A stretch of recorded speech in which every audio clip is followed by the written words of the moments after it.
Hello students, आज हम करेंगे रिलैक्सेशन मेथड।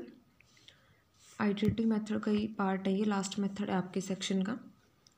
देखो इसको कैसे करते हैं। आपके पास सेम वैसे सिस्टम ऑफ इक्वेशन गिवन है। आपको यहाँ से क्या करना है, रेजिडुअल फाइंड आउट करने हैं। 3 रेजिडुअल R1 R2 R3। वो क्या होंगे, कुछ नहीं करना है उसके लिए। ये जो इक्वेशन है इसको इधर भेज दो राइट हैंड साइड में माइनस करके, ठीक है। सेम ऐसे सेकंड के लिए, सेम ऐसे थर्ड के लिए। तो फर्स्ट इक्वेशन से आपका फर्स्ट रेजिडुअल आएगा R1, सेकंड से सेकंड R2, थर्ड से थर्ड R3। अब आपको क्या करना है, इनिशियल अप्रोक्सीमेशन निकालनी है। x1 0 x2 0 x3 0 करके। तो आपके पास वैल्यू क्या आएंगी, ऑब्वियसली बात है ये पूरा सिस्टम 0। तो R1 equal to B1, R2 equal to B2, R3 equal to B3, ये वैल्यू आएंगी, ठीक है। उससे पहले मैं एक टेबल बनानी पड़ेगी जिसका बोलते हैं आपके पास ऑपरेशनल टेबल, ठीक है। अब जो ये वैल्यू आई है इनका यूज़ हम करेंगे, लेकिन उनका यूज़ करने के लिए हमें इस टेबल की ज़रूरत पड़ेगी। यहाँ पे इस टेबल में आपको क्या करना है, ये आपके पास del x1 del x2 del x3 increment होगा टेबल में। फर्स्ट जो आप लेके चलोगे 1 1 1 का, ठीक है।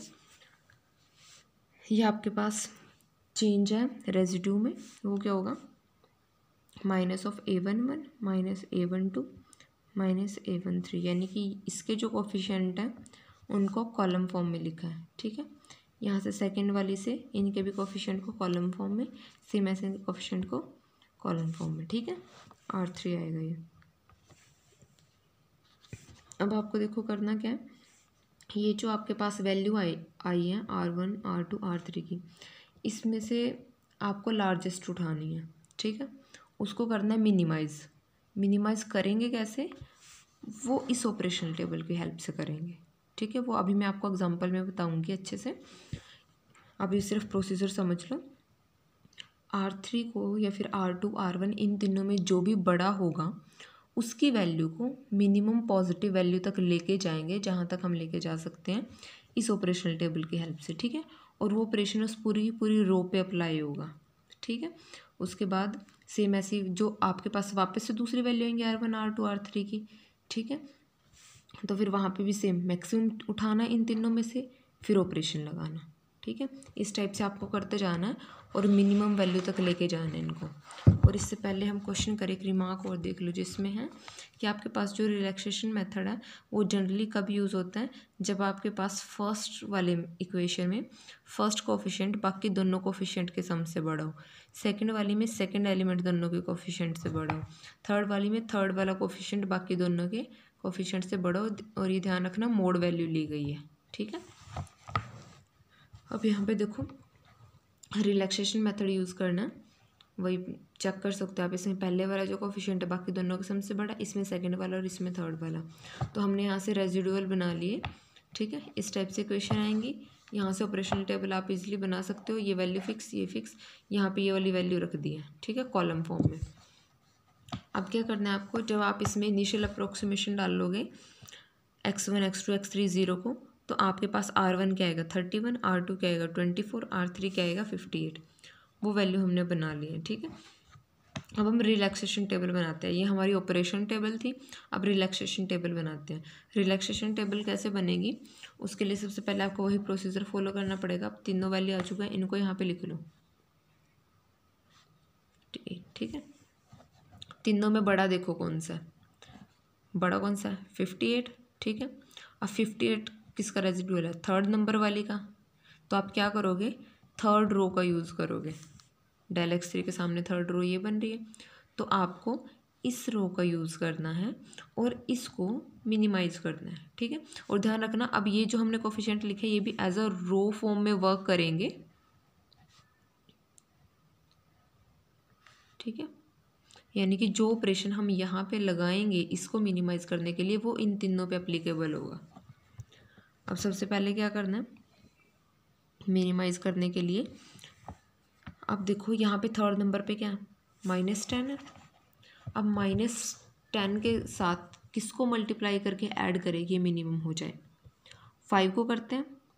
कुछ को लग रहा होगा कि 6 को कर देते हैं, पर जब हम 6 को करेंगे तो यहाँ पे आएगा -60, ऐड करेंगे तो -2। हमें नेगेटिव में नहीं जाना है, अभी तक हमें क्या करना है, स्टार्टिंग में मिनिमाइज़ करनी है वैल्यू, मिनिमम पॉजिटिव वैल्यू तक लेके जाएंगे तीनों कोफिशिएंट को, उसके बाद नेगेटिव चला जाए बाद में कोई दिक्कत नहीं है, लेकिन स्टार्टिंग में हम जिसको मिनिमाइज़ कर रहे हैं उसको कोशिश करेंगे कि लीस्ट पॉजिटिव वैल्यू तक लेके जाएं, नेगेटिव में ना जाएं। अब इस ऑपरेशन से कोई दूसरा नेगेटिव हो जाता है तो कोई प्रॉब्लम नहीं है, लेकिन जिसको हम बना रहे हैं वो नेगेटिव ना जाए, ठीक है। तो अभी हम इसको बना रहे हैं तो हमें इसको नेगेटिव नहीं जाने देना, तो इसलिए हम 5 से करेंगे, क्योंकि 6 पे क्या जा रहा है, नेगेटिव जा रहा है। जब 5 से मल्टीप्लाई करके ऐड करेंगे तो कितना बनेगा, 50, और उसके बाद आपके पास क्या आएगा, 58 माइनस 50, और क्या बनेगा, ये आपके पास 8 बनेगा। मैं ये वाला स्टेप आपको करके दिखा देती हूँ। देखो ये टेबल बन रही है हमारे पास,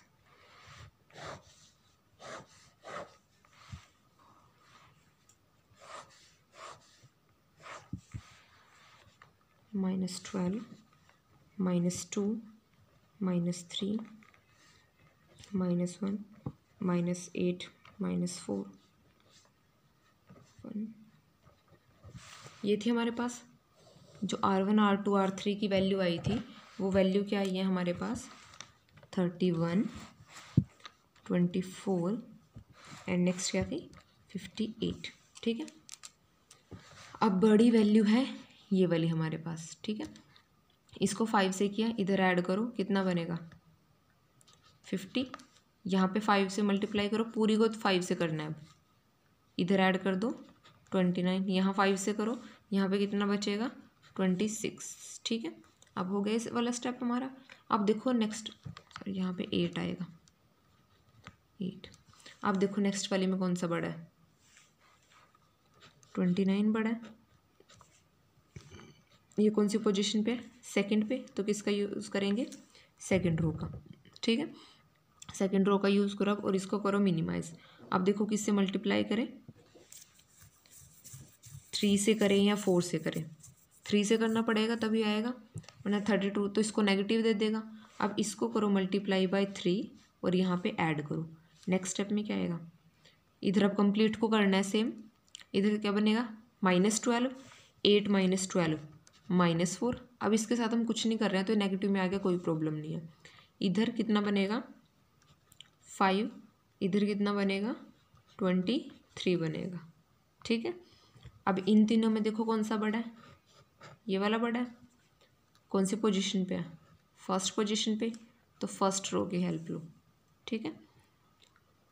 इसके लिए क्या करना पड़ेगा, अगर हम 2 से मल्टीप्लाई कर देते हैं तो नेगेटिव, लेकिन हमें पहले पॉजिटिव रखना है, ठीक है, पॉजिटिव मिनिमम वैल्यू तक लेके जाना है। अब क्या करना पड़ेगा, 1 से मल्टीप्लाई करके ऐड करना पड़ेगा, तो यहाँ पे क्या बनेगा, 11, यहाँ पे क्या बनेगा, 3, यहाँ पे बनेगा -7, ठीक है। अब हमारी मिनिमम वैल्यू आ चुकी है, अब हमें अपने रिजल्ट की तरफ प्रोसीड करना। अब दोबारा से देखो कौन सा बड़ा है, ये बड़ा है, ठीक है। अब वही फर्स्ट पोजीशन पे, तो फर्स्ट रो की हेल्प अब ऐड कर दो। अब कोई प्रॉब्लम नहीं, नेगेटिव जा रहा है पॉजिटिव जा रहा है, अब हमें मिनिमम वैल्यू तक लेके जाना है। अब हम इसको न्यूमेरिकली देखना बंद कर देंगे, ठीक है, यानी कि नेगेटिव जा रहा है पॉजिटिव जा रहा है उसको देखना बंद कर देंगे, सिर्फ हम इसको 0 की तरफ पहुँचाएंगे, ठीक है। अब यहाँ पे कितना बनेगा आपके पास, -1, 1, -10, ये बन रहा है। अब ये देखो ये आपके पास बनी क्या है,